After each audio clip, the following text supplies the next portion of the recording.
Toys are meant to bring joy, spark creativity, be harmless and entertaining, and be every child's dream gift, right? Well, it wasn't so in the 1970s. This seemed to be an experimental time, especially for kids.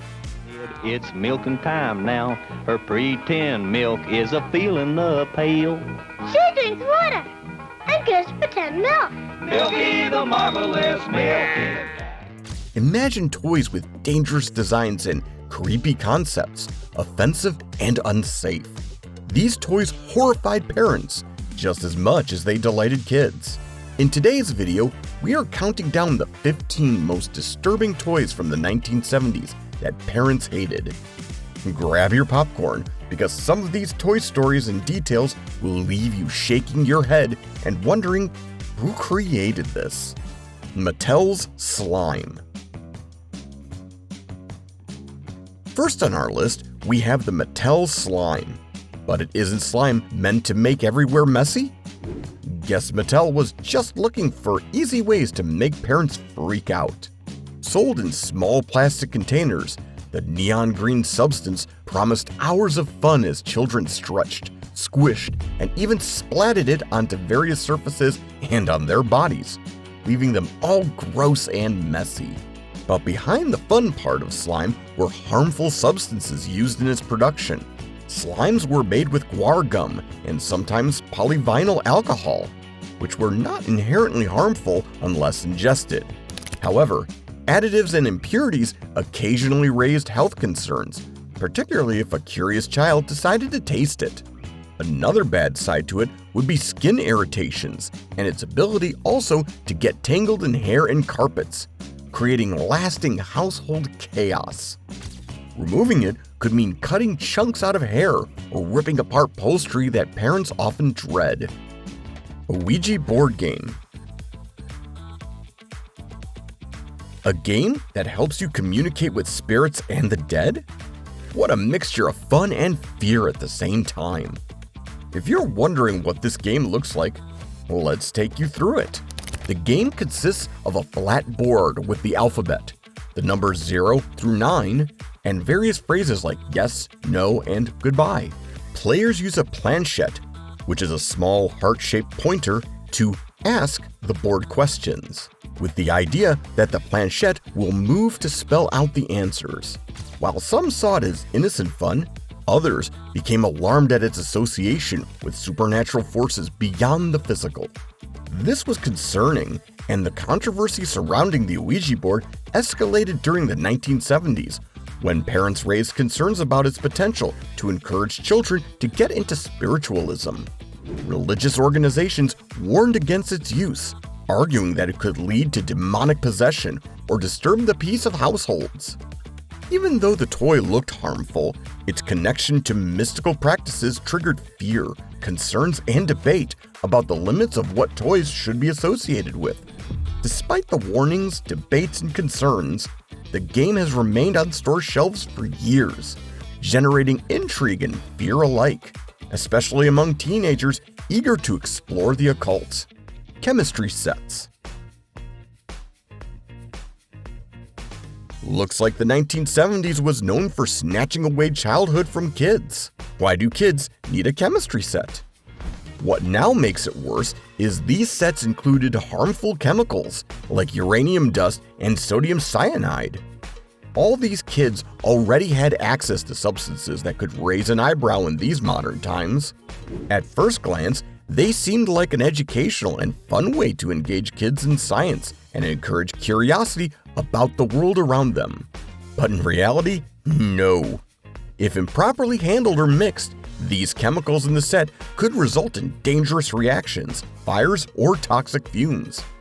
Despite the toy's appeal and safety warnings to the adventurous spirit of kids, parents and safety experts quickly pointed out that they were poorly regulated and lacked proper safety instructions. At worst, children were at risk of poisoning, burns, or accidents if they used the chemicals without close adult supervision or any supervision at all. These sets' complaints and risky nature became visible when many accidents resulted from the sets. By the late 70s and early 80s, the appeal of chemistry sets began to wane, replaced with more focused science kits that emphasize learning while minimizing the risk of injury. Growing Up Skipper.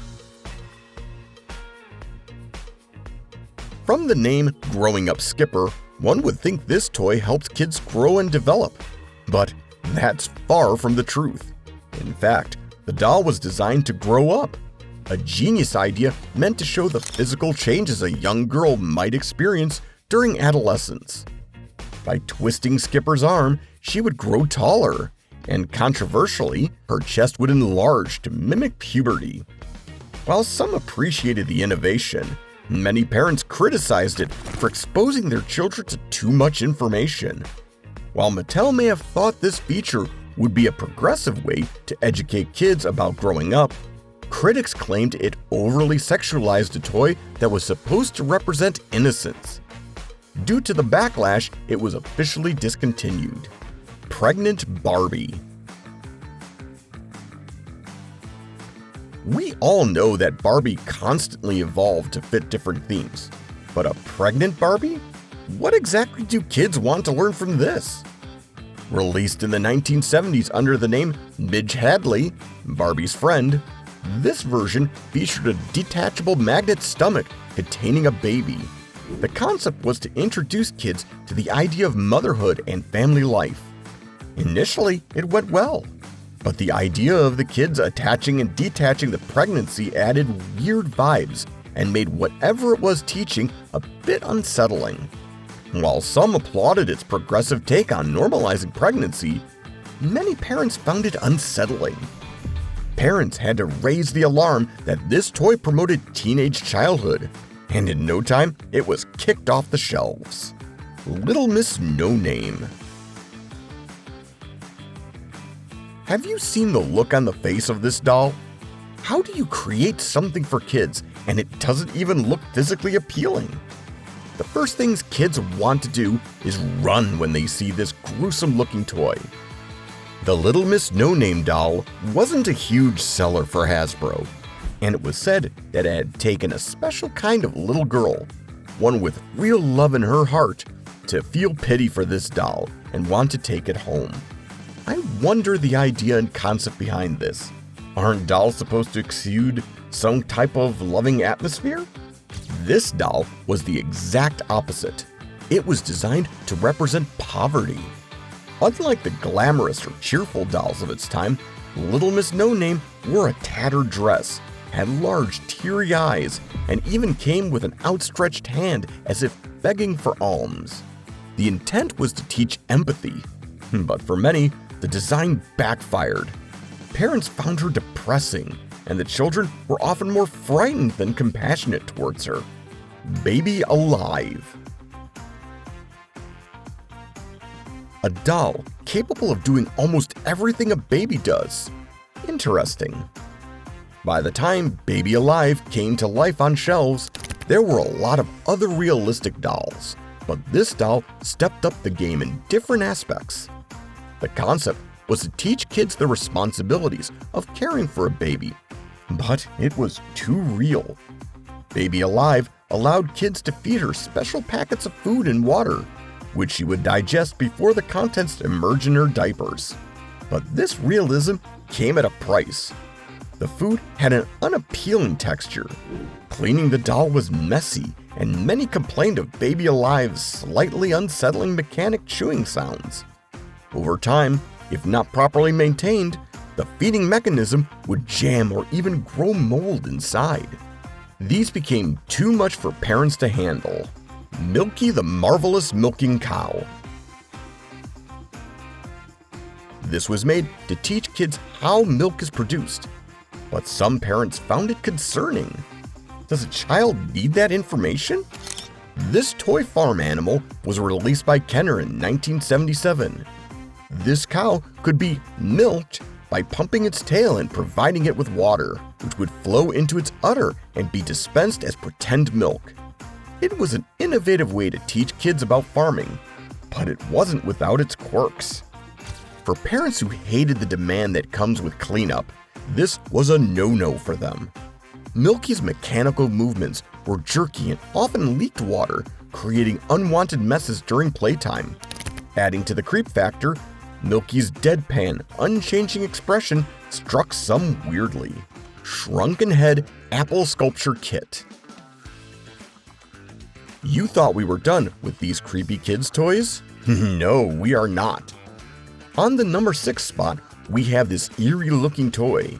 Aimed at kids who enjoyed arts and crafts and were adventurous, this kit allowed them to turn ordinary apples into creepy, shrunken heads, using a combination of sculpting tools, preservatives, and other materials.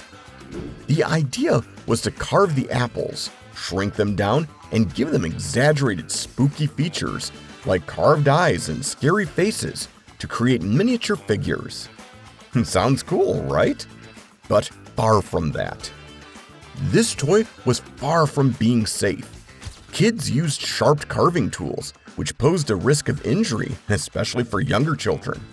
But even more concerning was the chemical preservative included in the kit, which could be toxic if mishandled. For kids trying to replicate the shrink-wrapped miniature faces, the instructions didn't always stress the potential dangers of using these chemicals without proper safety precautions. While not a revolutionary toy, the Shrunken Head Apple Sculpture Kit did contribute to the broader trend of DIY, crafting, and imaginative play in the 1970s. Baby Laugh-A-Lot. Laughter, a thing of joy, became a nightmare for some kids, all thanks to this toy. The doll's laughter was termed psychodemonic laughter, especially as it was the only thing in its creepy commercial. The Baby Laugh-A-Lot by Remco is a battery-powered doll designed to laugh hysterically when activated. What was meant to be an adorable and fun toy quickly became a source of unease for many children and parents. Her wide, unsettling grin and jerky head and body movements made her seem more at home in a horror movie than in a child's bedroom.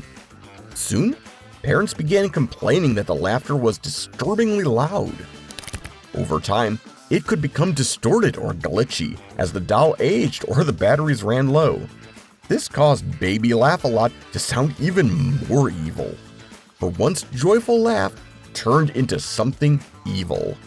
Hugo, Man of 1,000 Faces. At first glance, this toy seemed like a brilliant and clever concept. A bald, rubber-headed figure with a neutral expression and movable facial features. This set came with a range of accessories, including scars, mustaches, warts, glasses, and wigs, allowing kids to transform him into countless characters. Hugo was scary. So scary. And even when his accessories were added, it still didn't make him less scary. As kids experimented with the disguises, it wasn't uncommon for Hugo to become a frequent nightmare figure, complete with scars and misplaced eyes. Trust parents to throw it under the bus quickly, and that was it for the weird-looking Hugo boss. Kenner's Blythe Doll. Grabbing our attention at number 4, we have the Kenner Blythe Doll, which is both fascinating and a little spooky. Originally invented by Alison Katzman, the concept of the doll was invented by her daughter. Released in 1972, Blythe was meant to be an exceptional addition to the doll world, with oversized eyes that changed color and direction by pulling a string at the back of her head. While this feature was something innovative, it also had this haunting effect. One minute, her eyes were innocent, blue. The next, they shifted to an unsettling red or orange. Imagine waking up to see a doll's eyes bloodshot red in the middle of the night. That would scare the hell out of anybody, both kids and adults. Many kids were terrified by Blythe's sudden, soulless stare. With her tiny body and enormous head, her eerie eye-switching mechanism, Blythe became a doll parents wanted off shelves and kids relegated to closets. Jolly Chimp. This creepy-looking symbol monkey that looks more mean than cheerful. The Jolly Chimp had clashing cymbals, wide, staring eyes, and a toothy grin. The Jolly Chimp, a mechanical monkey toy, became infamous for its eerie, unsettling demeanor. Featuring clashing cymbals, wide, staring eyes, and a toothy grin, the toy was meant to entertain, but often came across as more creepy than cheerful. Its erratic movements and lifelike yet exaggerated facial expressions gave it a disturbing presence. Anytime it malfunctions due to worn-out mechanics, Jolly Chimp would become even more horrifying, with twitching limbs or stuck, wide-eyed stares. Its unnatural design has earned its lasting legacy in pop culture, often appearing in horror films or being associated with eerie, unsettling imagery. Skinny Bones Toy. Charming yet slightly creepy is how best you can describe this toy. To date, we really can't point out what kids enjoyed designing these lanky skinny bones. This toy came out in the 1970s, designed to let kids build and customize their stick-thin character. Skinny Bones featured a wry and weary-looking body with an oversized head and detachable parts, making it easy to create a toy that looked like it had stumbled out of a Tim Burton film before such films even existed. No matter how kids found this toy amusing, their parents never did. The toy's flimsy plastic often made it prone to breaking, and some argued that Skinny Bones looked more haunting with its exaggerated proportions. Its appearance and skeletal framework alone didn't scream playtime fun, but instead gave off the vibe of a lost Halloween prop. Lushly Limbs. Imagine a kit that lets you create strange, oversized edible body parts. You can create your ear and stick them right into your mouth or wherever you want. The toy consisted of a plastic mold, spoon, and mixing cup. There are also 3 packets of powder mixed in the box: detestable green, detestable red, and detestable yellow. The set included rubbery hands, feet, ears, and noses, allowing kids to assemble silly and creepy characters. While marketed as a creative craft toy, it often left children with hauntingly odd-looking creations that felt better suited for a monster movie than a child's bedroom. The biggest issue? Lushly Limbs didn't always exceed its time frame. The rubber pieces often deteriorated, and if not stored properly, they developed an unpleasant stickiness that turned into a gross mess. Looking back, it's hard to believe these toys were ever considered kid-friendly. This list proves that not all toys from the past spark happy memories. Some are associated with fear, confusion, and even chills. If this throwback brought you nostalgic moments and you enjoyed it, be sure to drop a comment telling us your least favorite toy. Subscribe to our channel to discover more about vintage America.